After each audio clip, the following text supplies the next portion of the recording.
Boa tarde a todos, que Jesus nos abençoe e permita que nós tenhamos juntos uma tarde bem agradável.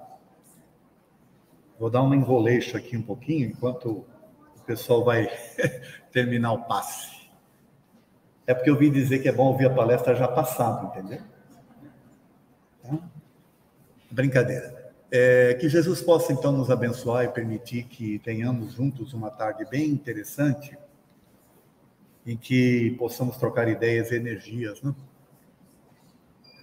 E nós que estamos aqui presentes, possamos aurir das energias da casa, essa casa maravilhosa, e aqueles que estão nos acompanhando na internet, que possam sentir nosso amor, nosso calor, a energia aqui do Manuel Bento. O tema Teu Lugar na Vida é um tema interessante, porque com o conhecimento espírita, a questão da vida se amplia. Nós passamos a entender que a vida é uma só, ela é aquela espiritual, basicamente, que é a nossa existência real, e que ao longo dessa vida nós vamos vivenciando experiências, ora encarnados, ora desencarnados.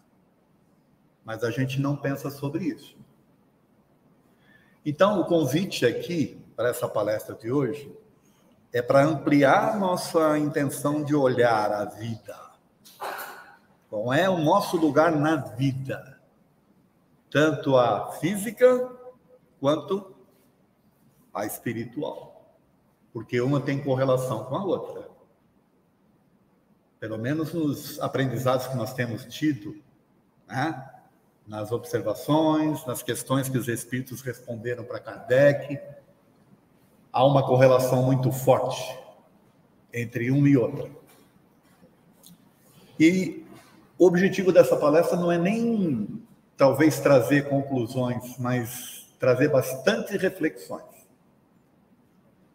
para que as respostas elas sejam não de um palestrante, mas sim de cada um. Então, não vamos dar as respostas, nós vamos fazer as perguntas, basicamente. E, naturalmente, que alguns comentários, né? Mas o grande objetivo é a reflexão. Tá bom? Então, vamos começar. Essa palestra é baseada em 2 parábolas. Para quem não sabe, parábolas é aquilo que Jesus se utilizava na sua época, né? Para despertar o interesse e para que ficasse gravado os seus ensinamentos. Então, eram historinhas, eram observações que ele fazia sobre comportamentos, e ele cunhava, assim, uma ideia. Isso é uma parábola. E nós vamos tratar aqui de 2, tá bom? Vamos contextualizar a primeira parábola. Está lá em Lucas, capítulo 14, versículos de 1 a 7 e a 11. Jesus na casa de um dos principais fariseus. Para quem não sabe, os fariseus eram os doutores da lei na época. Eram os que ensinavam o povo as leis. Teoricamente eram os sacerdotes, eram, né, os que comandavam os templos. Então eram pessoas que se colocavam assim com uma importância muito grande. E Jesus foi convidado para ir numa festa lá, ou um almoço, sei lá se foi um jantar, na casa de um deles, e foi. E lá ele observou o comportamento das pessoas, quando elas chegavam, como elas se posicionavam na mesa. Então, é ele observando isso, e a partir daí ele faz essa parábola que diz o seguinte, ó. Quando fores convidados às bodas, não te sentes no primeiro lugar, pois pode ser que seja convidada outra pessoa de mais consideração do que tu, e vindo o que te convidou te diga, cede o lugar a este. Terias então a confusão de dever ocupar o último lugar. Observação, né? Chegando, querendo pegar os primeiros lugares, olha, quando você for convidado, procura... Porque pode ser que tenha gente mais importante que você, entendeu? E aí você vai passar a vergonha, né? Mas ele segue aqui, ó. Mas quando fores convidado, vai tomar o último lugar, para que quando vier o que te convidou, te diga, amigo, passa mais para cima. Então serás honrado na presença de todos os convidas. E segue. Porque todo aquele que se exaltar será humilhado, e todo aquele que se humilhar será exaltado. Olha, tem muitas reflexões para se fazer aqui nessa palestra. Nesta parábola, né, que eu estou usando para a palestra. Vamos começar com algumas reflexões aqui. Quando fores convidado às bodas o que seria? Pode ser uma festa, pode ser a vida, pode ser o convite para o retorno ao plano espiritual, pode ser o convite para a reencarne. Você está sendo convidado. Não te sentes no primeiro lugar. Primeiro lugar é aí a questão da postura, né? De como você se posiciona diante das coisas. Do quão grande você se acha, o quão, né, você se posiciona. Para não dever ocupar o último lugar, ou seja, às vezes você se coloca de tal forma que diante da vida em si, diante de uma série de outras coisas, você não é tudo isso. É o alerta que ele faz aqui. E segue mais, ó, vai tomar o último lugar, ou seja, às vezes as pessoas se colocam de tal forma e elas não vão percebendo que a própria vida vai se incumbir de colocá-las no último lugar. Por mais doloroso que possa ser para elas. E muitas lições são tiradas disso. Muitas pessoas sofrem por causa disso. Enquanto não enxergarem durante a vida, a própria vida vai se incumbir de mostrar para elas, né? Aí, se você ficar em último, serás honrado. Olha que interessante, é um convite aí à humildade, né? A você saber se posicionar diante das coisas, sem se engrandecer. E ainda ele fala aqui que quem se exaltar será humilhado, e quem se humilhar será exaltado. Por que será que quem se exaltar vai ser humilhado, hein? Qual é a reflexão que a gente pode tirar disso daqui? Se a gente for parar para pensar que eu estou vivendo uma situação aqui na Terra, né? Onde eu me exalto, onde eu me coloco, sabe, acima das coisas. E na hora que eu for desencarnar, tudo vai se igualar? Teoricamente, no caixão todo mundo é igual, certo? E o caixão não tem gaveta, né? Para levar os bens. Ora, se eu vivi uma vida de exaltação, nesse momento agora não tenho mais nada, talvez eu seja humilhado. Porque talvez eu não seja reconhecido. Interessante, né? E quem se humilhar será exaltado? Por quê, gente? Tem uma questão interessante também, que é para a gente pensar, que a gente aprende com a doutrina, que é nós, com o nosso comportamento, com os nossos valores, nós criamos a nossa atmosfera própria, né? E essa atmosfera própria, ela cria no nosso corpo espiritual, no perispírito, toda uma condição. Então, quanto mais, vamos assim dizer, humilde eu for, quanto mais centrado eu for nas coisas, quanto menos eu me apegar às coisas materiais, por exemplo, quanto mais eu tiver essa questão da espiritualização, mais vibração positiva eu terei e mais luz eu vou ter. Então, é mais ou menos a analogia que ele faz, né? De quem se humilhar será exaltado, que vai se iluminar, vai se posicionar iluminado. Entende? Basicamente isso, pelo menos na minha interpretação. E agora nós vamos, então, como eu falei para vocês, começar com algumas questões, cujas respostas vocês mesmos é que vão dar para vocês mesmos. E não precisa nem ser agora, pode ser depois, e pode ser pensando mais para frente, sei lá. O primeiro deles é esse, ó, qual é o teu lugar na vida? Com base nessa palestra, né, com base nessa parábola, como é que você se posiciona na vida física? E como é que você vai se posicionar na vida espiritual? Lembra que a vida é uma só. É a vida do espírito, que ora está encarnado e ora está desencarnado. Mas a vida é uma só. Aqui nós estamos posicionados em processos de aprendizado. Vamos retornar com que tipo de aprendizado? Como é que nós estamos nos posicionando aqui e como nós vamos nos posicionar depois? Qual é o teu lugar na vida? Reflexões.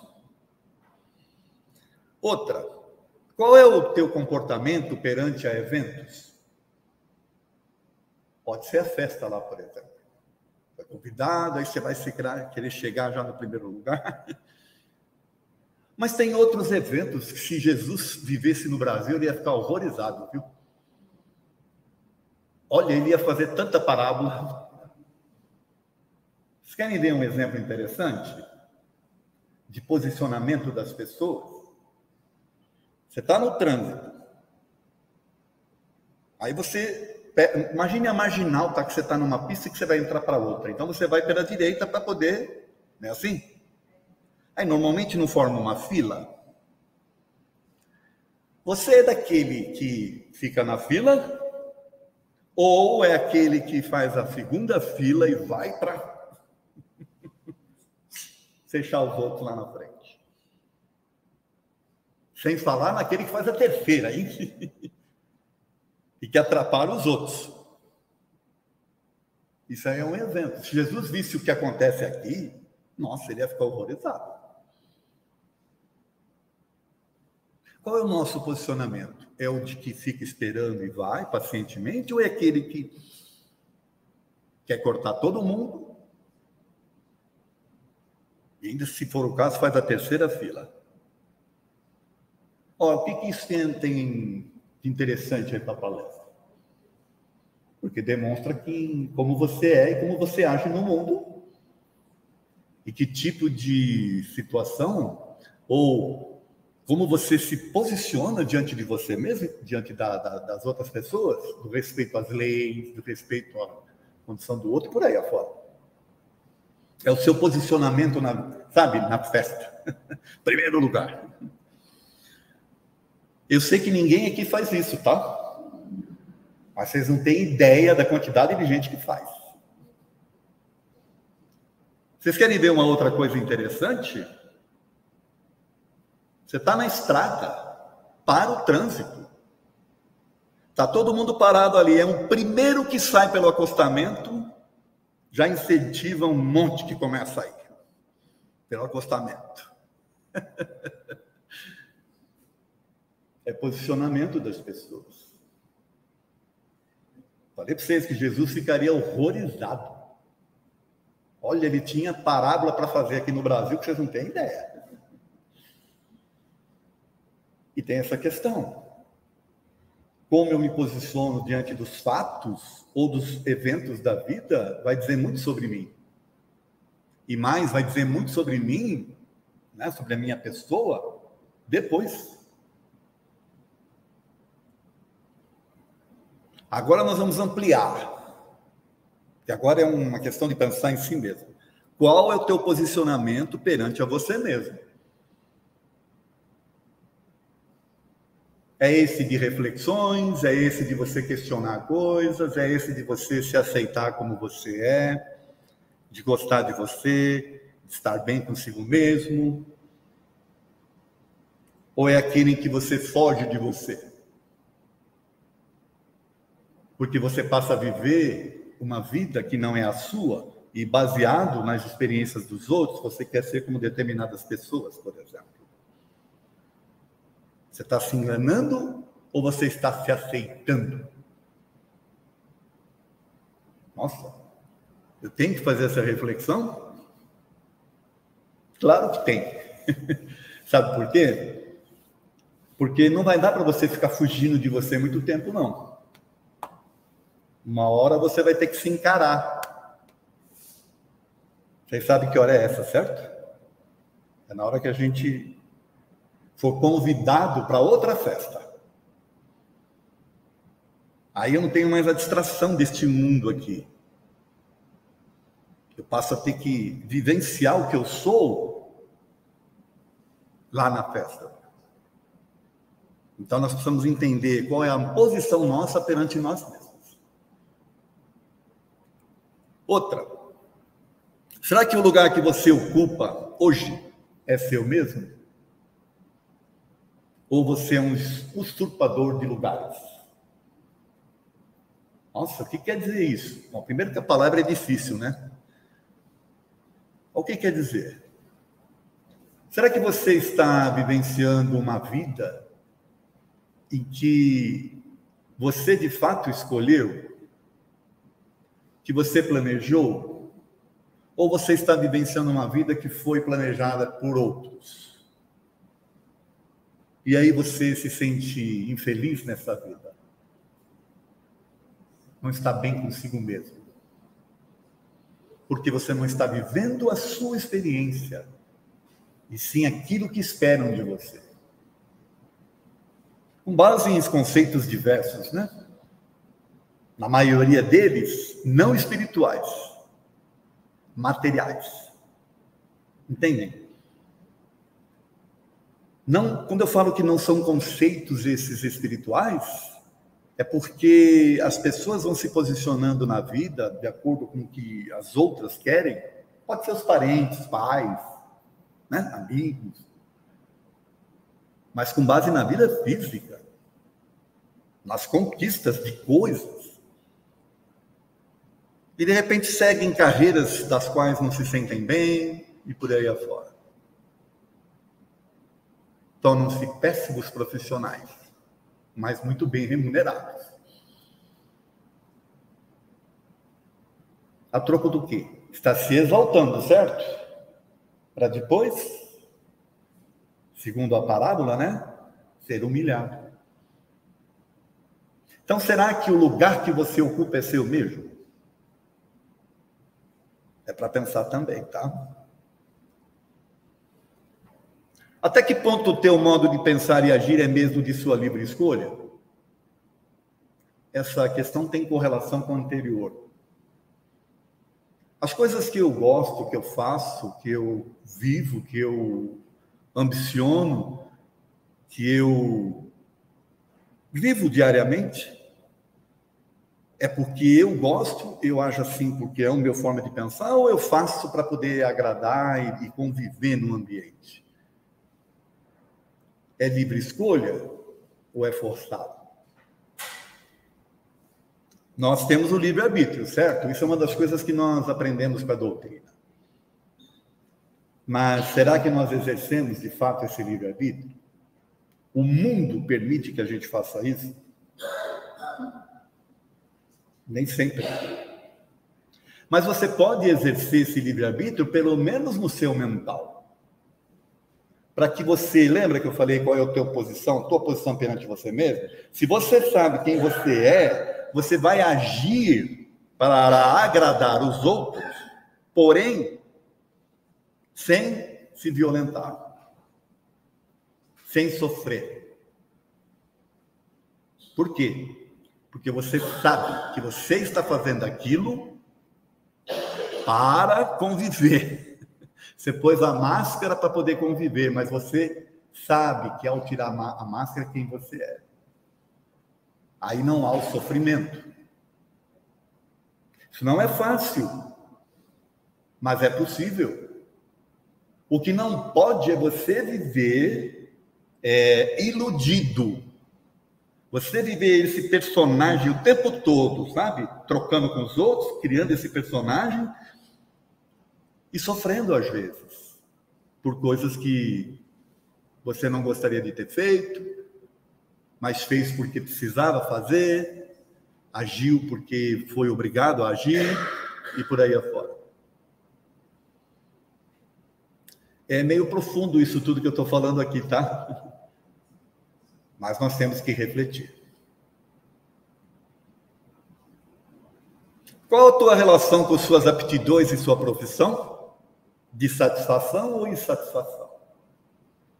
Eu já falei um pouquinho sobre isso, mas aqui é para refletir mais ainda. Às vezes, eu diria que a grande parte das pessoas, elas não estão vivendo as suas aptidões. Elas não estão exercendo profissões das quais elas se sentem, de fato, satisfeitas em fazer. A maioria troca horário de trabalho por dinheiro. Ao trocar horário de trabalho por dinheiro, às vezes faz isso em ambientes e em situações, e ela mesma se posiciona de tal forma que há uma insatisfação. Não faz o melhor de si, por exemplo. Tem tanta gente que fica reclamando que não é promovida, aí fica chateada porque alguém que entrou faz pouco tempo é promovido na frente dela. Aqui também não acontece isso, eu sei. Mas tem gente assim. Ué, por quê? Será que a pessoa sabe o lugar dela em relação a isso? Será que ela pensa que tudo que ela puder fazer na vida, ela tem que fazer o seu melhor sempre? Porque a própria vida vai se incumbir de premiá-la. A vida nos premia de acordo com a forma como a gente se posiciona diante dela. Então, se eu sou uma pessoa positiva, eu vou receber coisas positivas. Agora, se eu sou uma pessoa negativa, uma pessoa para baixo, uma pessoa que levanta na segunda-feira e fala: ai, meu Deus, tem que ir lá trabalhar, encarar aquelas pessoas. Imagina a vida dessa pessoa. Haja passe aqui no Manuel Bento, viu? Os passes não vão resolver, não. E aí, as pessoas não sabem por que sofrem. Sofrem por questões de própria insatisfação com a vida, com as escolhas que fez. Ô Edson, mas sabe o que acontece? Não é fácil achar uma profissão que você... Tudo bem, mas você pode mudar a sua forma de pensar e de se encarar diante daquilo que você faz. Isso aí depende de você. Se eu tenho que ir lá encarar aquele chefe chato, se eu estou vivendo num ambiente tóxico, eu tenho que aprender a me proteger desse ambiente. Se eu não tenho outra alternativa, não consigo um outro emprego, por exemplo. Porque se eu não mudar a minha forma de pensar, eu vou viver pulando de emprego em emprego. E vou estar sempre encontrando situações assim. Mas eu posso mudar. Eu posso chegar, não me deixar influenciar pelo ambiente. Tudo isso que eu estou falando para vocês não é fácil, mas é possível. Primeiro nós temos que saber que é possível. E trabalhar o nosso mental em relação a isso. Pedir ajuda para os mentores. Né? Na hora que a coisa está feia lá na empresa, vai lá no banheiro para dar uma relaxada, faz uma oração. Né? Gente, a coisa está tão séria que vocês sabem, né? O pessoal, quando chega sexta-feira, sextou! Por quê? E agora a coisa está tão séria ainda que não é mais o sextou, é quintou. Quintou! Nossa, por quê? Porque amanhã é sexta. Depois é sábado e domingo. Oh, a vida, qual é o teu lugar na vida? Quanto do seu comportamento e das suas ideias e valores são frutos de opiniões e conceitos dos outros? Nossa, isso aqui é profundo também. Lógico, isso aqui também é um reforço de tudo que a gente já falou até agora, né? Pensar de o quanto das coisas que eu faço, que eu penso, que eu acho, tem a ver comigo mesmo ou tem a ver com os outros? Os modismos. Vocês já viram como um jargão pega, por exemplo? Um bordão? Antigamente era assim, hoje eu não assisto mais televisão, então não tenho nem ideia, mas antigamente o cara soltava um bordão qualquer num programa humorístico, por exemplo. Aquilo pegava e as pessoas ficavam repetindo aquilo, repetindo. Ué, é seu? Não, é um... Sabe? Como eu preciso me inserir, eu vou repetindo sem saber por quê. Eu estou usando o exemplo do bordão, mas tem tantas outras coisas. Não? Agora, essa daqui, olha, como é que você se relaciona com a sua espiritualidade e com a criação divina? Como é que é a tua relação com a sua espiritualidade? É você com você mesmo, nessa questão dos aspectos de deixar o mundo de lado e ver aquelas coisas que você quer construir como espírito, ou que você anseia como espírito. E, aliás, como espírito, como você se posiciona diante das coisas do mundo. Isso é uma coisa. A outra é você em relação à divindade, à criação, a Deus, à espiritualidade superior. É uma relação boa? Ou você é daqueles que tem medo de Deus, por exemplo? Que acredita naquele Deus de Moisés? Aquele que os fariseus falavam na época de Jesus? Que era um Deus que castigava, que punia. A tua relação com Deus é de eterno pedinte? Ou é uma relação de bem, onde você acredita nele, confia, sabe que ele te deu oportunidade, que ele acreditou em você, que ele gosta de você e que ele aposta em você? E aí você age mais tranquilo no mundo? Nós não podemos seguir nas nossas vidas como eternos pedintes. Nós temos que ter uma relação com Deus e com a divindade de troca, de confiança, de amor, de saber que estamos sendo amparados, de ter confiança de que não somos largados, e aí assumir as rédeas das nossas vidas, ter um lugar na vida. Qual é? Enquanto eu ficar pedindo, eu não ajo. Enquanto eu não agir, eu não aprendo. Não? O quanto você percebe que você é o único responsável por sua existência? Ué, como assim? Não é minha mãe e meu pai que me deram a vida? Sim, eles te deram a vida.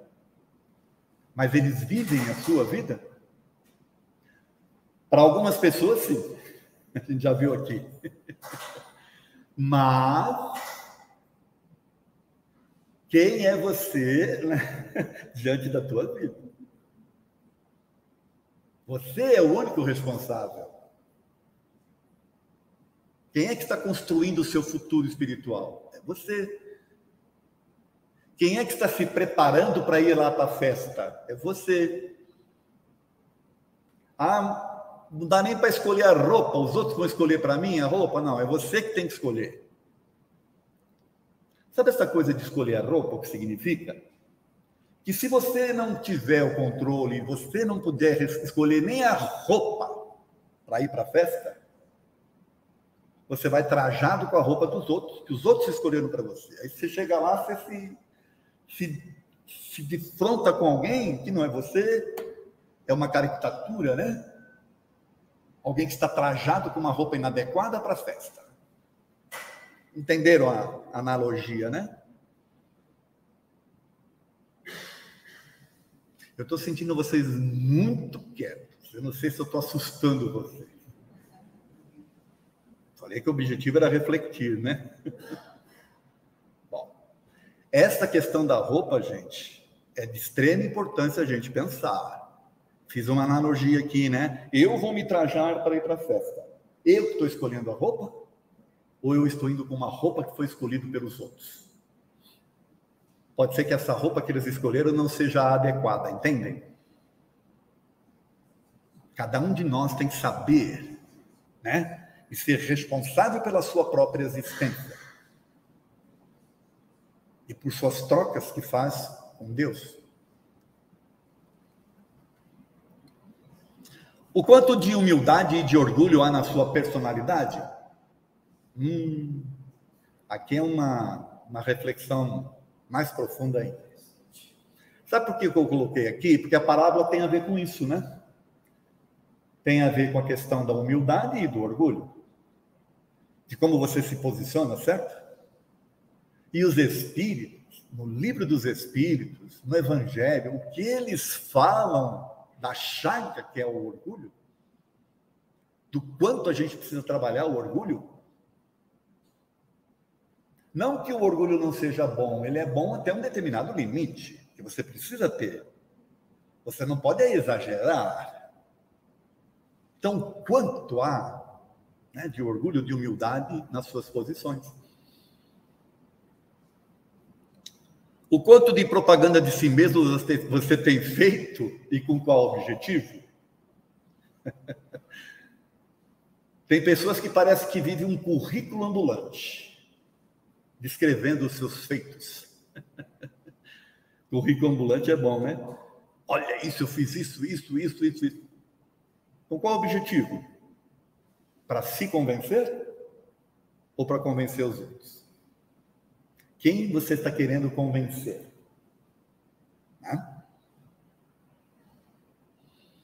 O quanto de respeito pelo lugar dos outros você tem? Aqui já é uma outra reflexão. Respeito pelo lugar dos outros.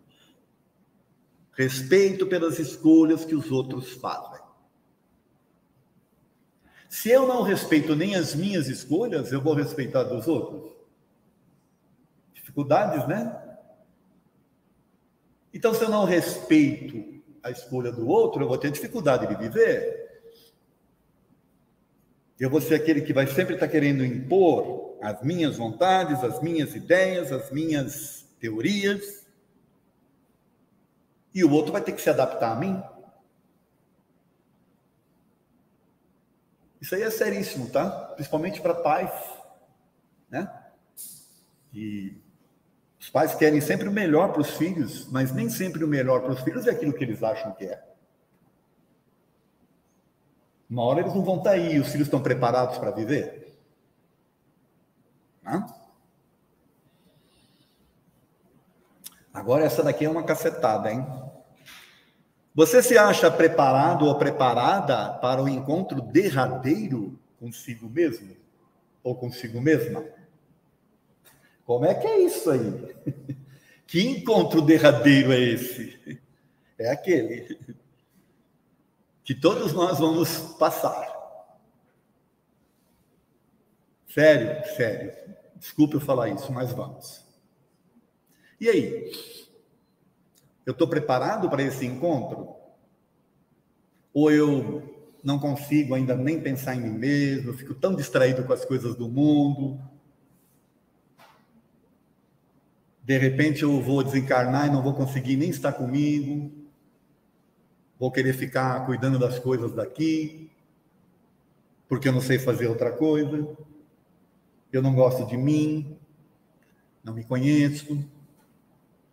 Olha, teu lugar na vida. Lembra que eu falei que a vida ela segue, né?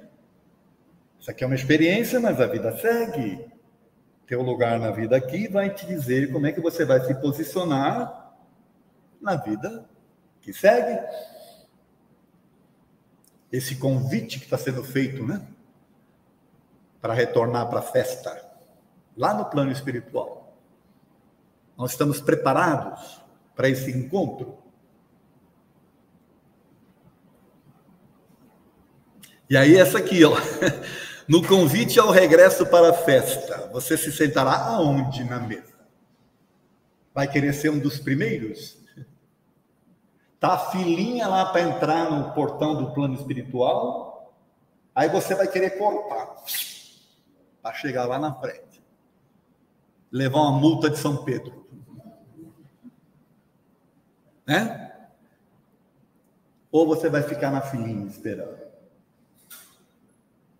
É uma brincadeira que eu fiz aqui, mas você vai se posicionar aonde? Lá na festa. A gente já viu aqui que o orgulhoso vai ter dificuldade. Né? Para refletir, certo?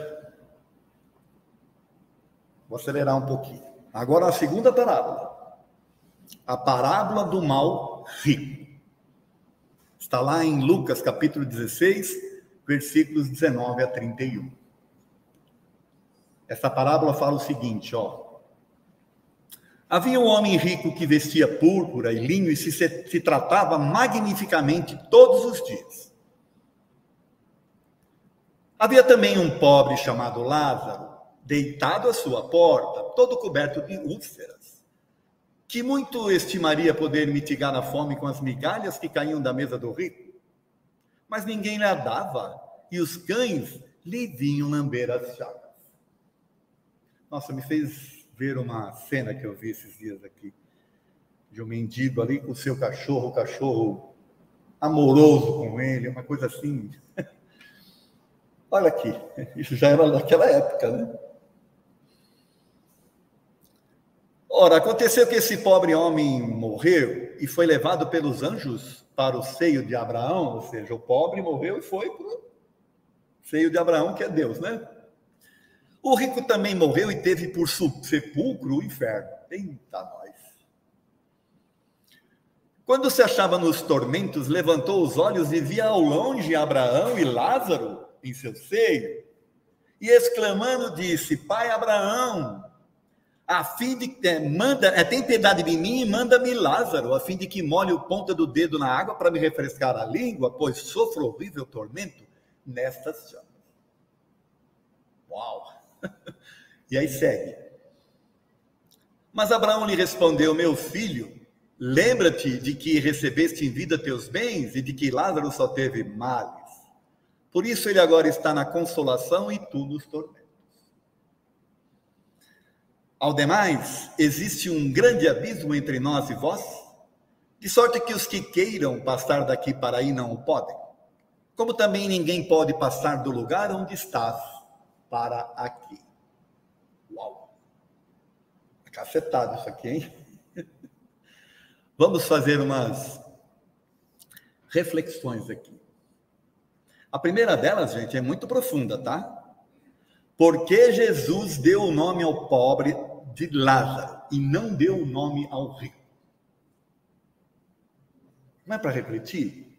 Havia um homem rico e havia um pobre chamado Lázaro. Olha que interessante. Será que é porque a riqueza faz com que as pessoas enxerguem aquela pessoa não pelo que ela é, mas pelo que ela tem? Olham para ela, não vem o nome, mas vem os bens.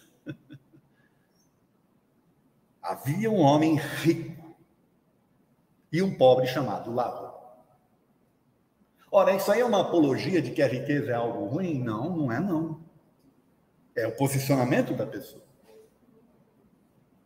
É um alerta de que se você vive a sua vida aqui, lembra do teu lugar na vida, se você vive a tua vida exaltando os seus bens, as suas coisas, o ter, e se posiciona diante do mundo desta forma, as pessoas vão enxergar você desta forma. Sequer vão lembrar teu nome às vezes. Havia um homem rico e um pobre chamado Lázaro. Olha, isso aqui é para refletir muito. Por que Jesus disse que o Lázaro foi para o céu e o rico para o inferno? Aqui é interessante. O inferno é uma condição negativa, né? E o céu é uma condição melhor. Ora, quem está aqui sofrendo as consequências está sempre ansiando algo melhor, tá certo? E quem está vivendo e usurpando de tudo aqui, quer continuar assim. Aí chega lá do outro lado, não tem. Aí este viu o inferno da pessoa. Ela não tem os bens para distraí-la mais. Vira o inferno dela, ela não estava preparada para não ter. Ela nunca foi. Sempre teve. Eu tenho. E agora tem que ser, mas não está preparado. Então, ela cria seu próprio inferno. Porque o rico mesmo no inferno achava que o Lázaro deveria servir-lhe. Olha, Abraão, manda o Lázaro vir aqui. Pelo amor de Deus, né? Aí é o excesso de... Esse deve fazer fila tripla na marginal, sabe? Lembra que eu falei que tem a segunda? Esse deve fazer a tripla e a quarta ainda, né? Manda o Lázaro vir aí. O que é isso, meu filho? Não é assim, não. E aí vem para a próxima, ó, porque Jesus disse que há um abismo entre o Lázaro e o rico. Há um abismo. Sabe o que significa esse abismo? É a questão da transformação, do posicionamento. O rico, para chegar lá, ele ia ter que se transformar tanto, abrir mão de tanta coisa, das suas crenças, dos seus valores, daquilo que ele cultivou, e não está preparado. Há um abismo a ser construído aí, né? Degraus a serem galgados para poder chegar. E não é tão simples, não.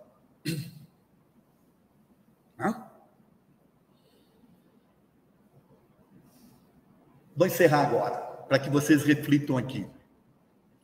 Qual é o teu lugar na vida física?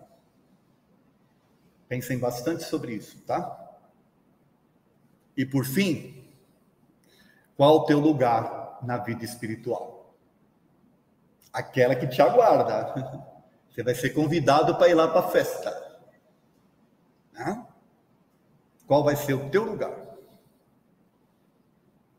É isso, gente. Eu agradeço a atenção de vocês, tá bom? Muito obrigado.